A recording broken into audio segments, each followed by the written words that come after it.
In Amman, Jordan's King Hussein receives a message from Israel. We appeal to King Hussein and to other neighbors to stay their hand, and Israel would do likewise.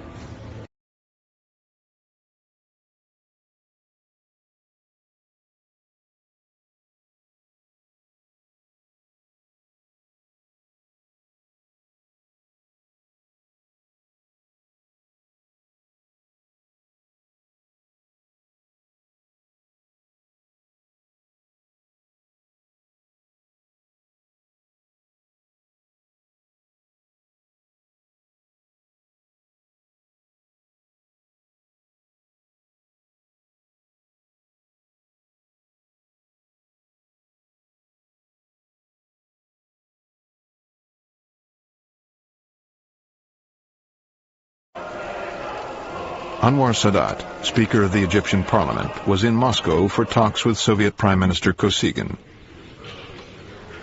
It was a routine trip. Egypt was now firmly in the Soviet camp. Sadat was seen to his plane by the Deputy Foreign Minister. The minister took Sadat aside. He said Israeli troops were massing against Syria. He asked him to report this at once to Nasser. Egypt's president, Gamal Abdel Nasser, was the hero of the Arab world. If Israel was massing troops on the Syrian border, Nasser would be expected to act. He sent for his chief of staff and instructed him to find out what the Israelis were up to.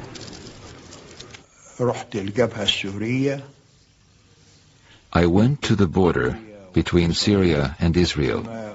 I found nothing unusual. So I asked to see the latest aerial photos of the border area. They showed me photos from the previous day and the day before that. I studied them, but I still found nothing.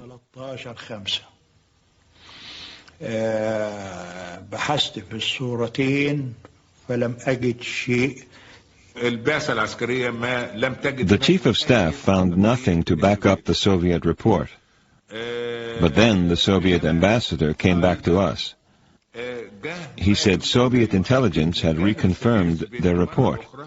Israeli troops really were massing on the Syrian border, and the situation was very dangerous. Soviet diplomats spread the alarm throughout the region, even in Israel, as the Prime Minister and his wife soon found out. It was 2:30 in the morning. A secretary came in looking sleepy. He said, "The Soviet ambassador is down in the lobby. He's all dressed up, very formal, and he insists on seeing the Prime Minister right now." I said to Eshkol, "Let's receive him in our pajamas."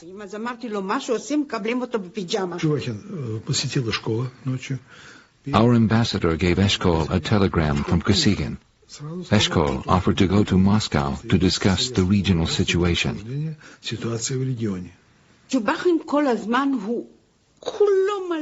The ambassador was angry.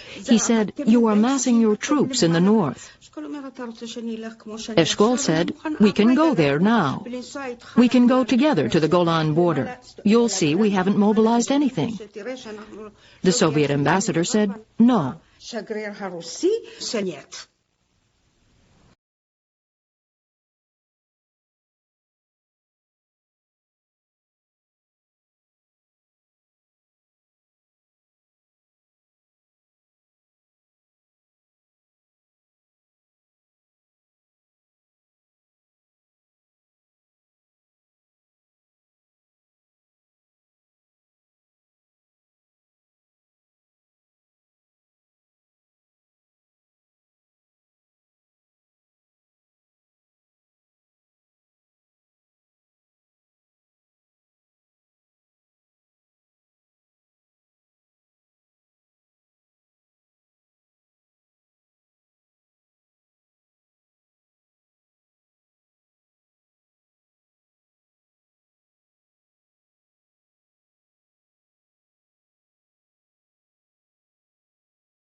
Now here's the point.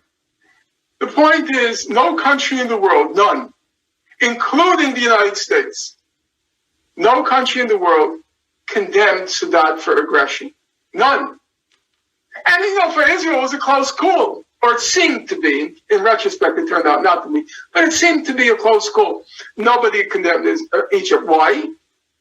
Its demand was legitimate. Return to Sinai, it's not yours, it's our territory. Number two, he tried negotiations for 6 years. And number three, as hard as he tried to negotiate, the Israelis kept provoking and provoking and provoking until they announced for building the all-Jewish city of Carmel, and Sadat says, over. And then plans with Syria, the attack, which happens, they call it the Yom Kippur War, the October War in 1973. So now fast forward to Putin.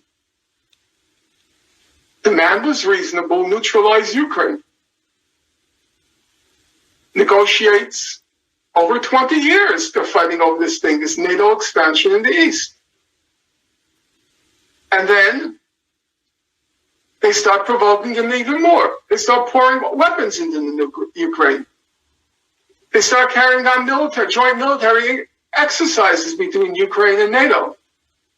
And then all of these smarmy Nazis start to surface.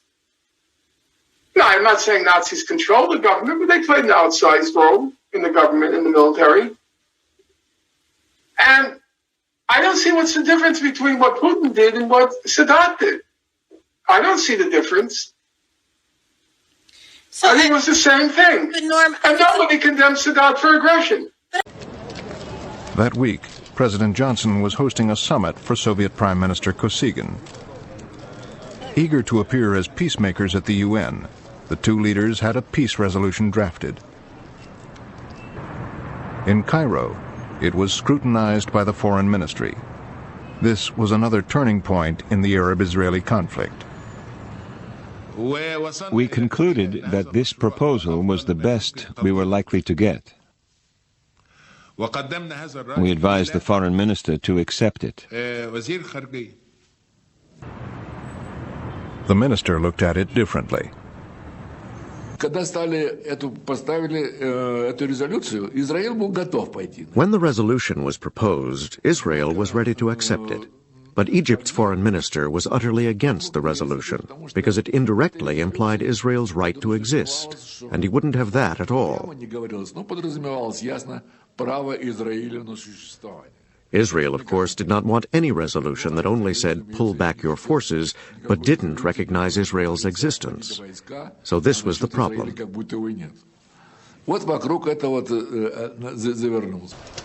Shortly after, Nasser rejected the Soviet-American peace plan.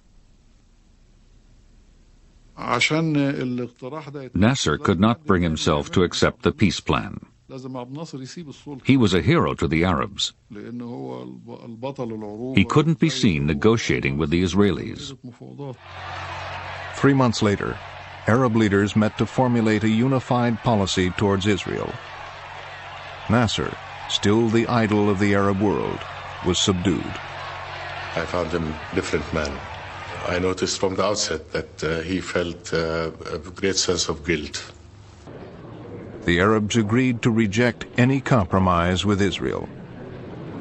The decision by the Arab countries not to negotiate with Israel, not to make peace with Israel, and not to recognize Israel.